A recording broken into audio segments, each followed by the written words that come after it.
In this video, I'll show you how to change from bicycle to car on Uber Eats. So to do this, you just want to go and open up a new browser and then search for Uber Eats, change, delivery, vehicle. Now from there, click on the first link from Uber themselves that says change delivery method. And from there, what you will need to do is go and log into your account.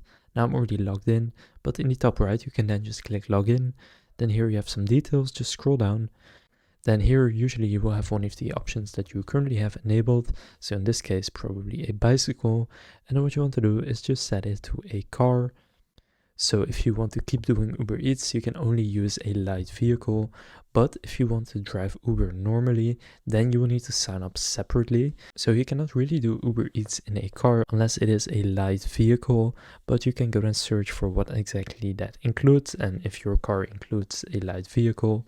But if you have a regular car, often you cannot do Uber Eats with it, and you will need to do normal Uber driving, which you can also do with a car.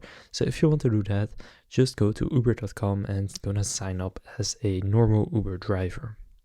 So that's how you can change your Uber Eats bicycle to a car. If this video was helpful, please consider leaving a like and subscribing to my channel. With that being said, I'll see you in the next video.